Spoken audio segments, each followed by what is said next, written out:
नमस्कार दोस्तों, हम शुरू कर रहे हैं भाग संख्या 5 एम लक्ष्मीकांत में स्थानीय सरकार, लोकल गवर्नमेंट, और 2 अध्याय इसमें पंचायती राज और नगर निगम।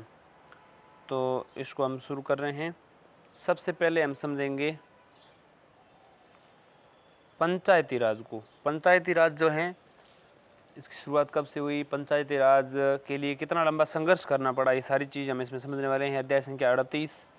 सबसे पहले ये समझते हैं पंचायती राज का अर्थ क्या है। भारत में पंचायती राज शब्द का अभिप्राय ग्रामीण स्थानीय स्वशासन पद्धति से है। यह भारत के सभी राज्यों में जमीनी स्तर पर लोकतंत्र के निर्माण हेतु राज्य विधानसभाओं द्वारा स्थापित किया गया है। इसे ग्रामीण विकास का दायित्व सौंपा गया है। 1992 के 73वें संविधान संशोधन अधिनियम द्वारा इसे संविधान में शामिल किया गया। 1992 में, ठीक है, ये शुरू किया गया था। संविधान संशोधन के द्वारा इसको शामिल किया गया।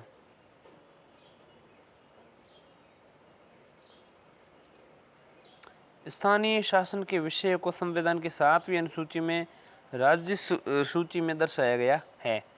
स्थानीय शासन के विषय को किस में दर्शाया गया है? 7वीं अनुसूची में। अनुसूचियाँ बनी हुई, केंद्र अनुसूची, समवर्ती सूची और राज्य सूची। उसमें स्थानीय शासन राज्य सूची का विषय है। ठीक है।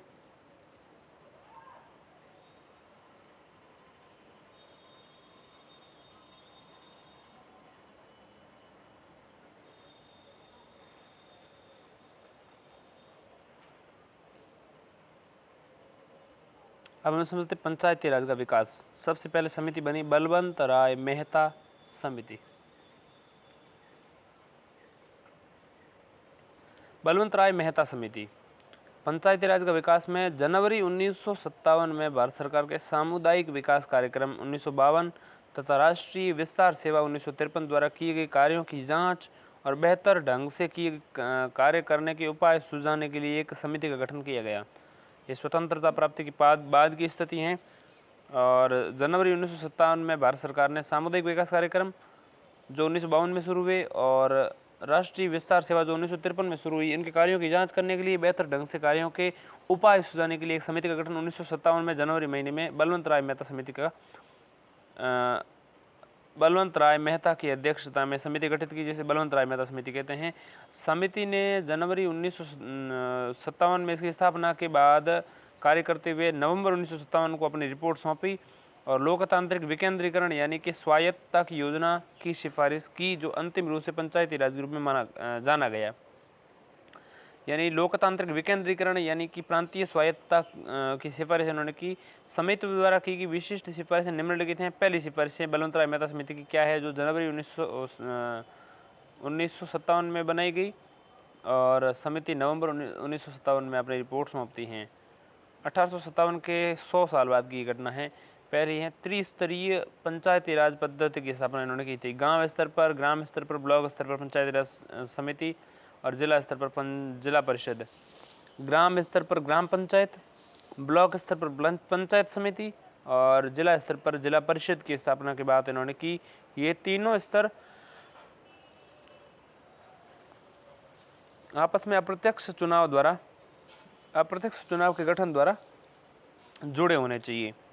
सिफारिश की बलवंत राय मेहता समिति ने कि ग्राम पंचायत की स्थापना प्रत्यक्ष रूप से चुने प्रतिनिधियों द्वारा होना चाहिए, जबकि पंचायत समिति और जिला परिषद का गठन अप्रत्यक्ष रूप से चुने गए प्रतिनिधियों द्वारा होनी चाहिए। इसके अलावा सभी योजना और विकास के इन कार्यक्रमों को सौंपे जाने चाहिए। सभी योजना और विकास के कार्य इन निकायों को सौंपे जाने चाहिए। इसके अलावा पंचायत समिति को कार्यकारी निकाय तथा जिला परिषद को सलाहकारी, समन्वयकारी और पर्यवेक्षण निकाय होना चाहिए।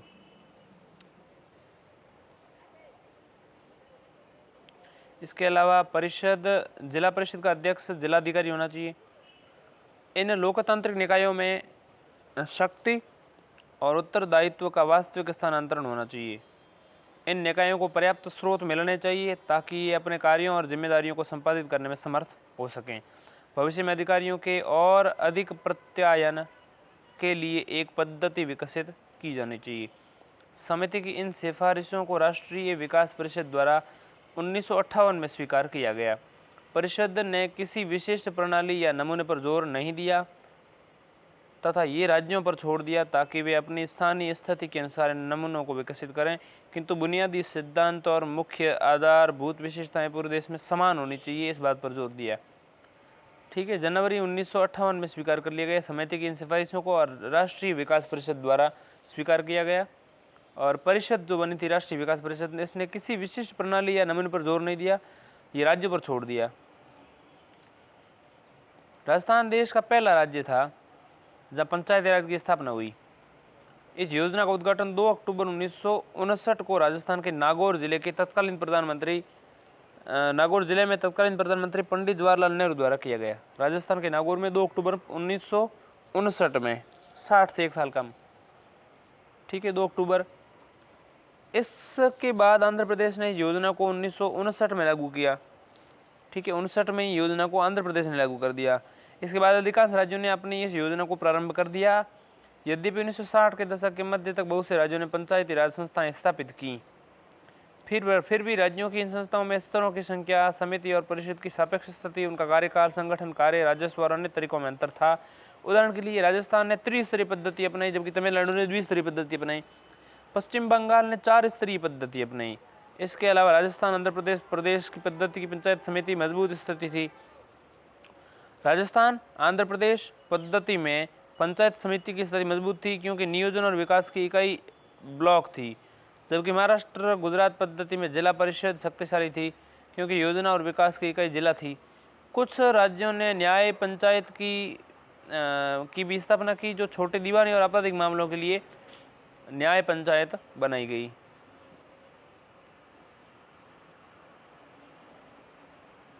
अब देखिए पंचायती राज पर अध्ययन दल समितियां देख लीजिए। इस पर 1960 में पंचायत सांख्यिकी के यांत्रिकीकरण पर गठित समिति डॉक्टर बी आर राव की अध्यक्षता में, 1961 में पंचायत एवं सहकारी समितियों पर गठित कार्यदल एस.बी. मिश्रा की अध्यक्षता में, 1961 में ही पंचायती राज प्रशासन पर अध्ययन दल बी. ईश्वरन की अध्यक्षता में, 1962 में न्याय पंचायतों पर अध्ययन दल जी.आर. राजगोपाल की अध्यक्षता में, 1963 में 3 समितियां गठित हुई। पंचायती राज आंदोलन के ग्राम सभा की अध्यक्ष स्थिति पर अध्ययन, पंचायती राज संस्थाओं के बजट एवं लेखा प्रक्रिया पर अध्ययन दल और पंचायती राज वित्त पर अध्ययन दल। तो जो पहली थी पंचायती राज आंदोलन के ग्राम सभा की स्थिति का अध्ययन, उसके अध्यक्ष आर दिवाकर थे। पंचायती राज संस्थाओं की बजट एवं लेखा प्रक्रिया पर अध्ययन दल, इसके अध्यक्ष एम रामकृष्ण यैया थे। और 1963 में जो पंचायती राज वित्त पर अध्ययन दल बना था, उसकी अध्यक्षता के संथानम कर रहे थे। फिर 1965 में 1 बना, 1966 में 2। 1965 में पंचायती राज चुनाव पर गठित समिति के अध्यक्ष के संथानम ही थे, जो 1963 में भी थे। 1966 में पंचायती राज निकायों के अंकेक्षण और लेखा पर गठित अध्ययन दल, इसके अध्यक्ष आर के खन्ना बने। 1966 में ही दूसरी जो है पंचायती राज प्रशिक्षण केंद्रों पर गठित समिति, इसके अध्यक्ष जी रामाचंद्रन थे। और 1969 में मूलभूत भूमि सुधार उपायों के कार्यान्वयन के सामुदायिक विकास एजेंसियों और पंचायती राज संस्थाओं की संलग्नता पर गठित अध्ययन दल, इसकी अध्यक्षता भी वी रामानाथन कर रहे थे, वी रामानाथन। इसके अलावा 1972 में 1976 में 1972 में एन रामकृष्ण यैया योजना, जो पहले आए थे, एन रामकृष्ण यैया जो है ये पहले नहीं आए थे। 1972 में सामुदायिक विकास और पंचायती राज पर 5 वर्षीय योजना के सूत्रण के लिए गठित कार्यदल। 1976 में सामुदायिक विकास एवं पंचायती राज पर गठित समिति, इसकी अध्यक्षता दया चौबे कर रही थी।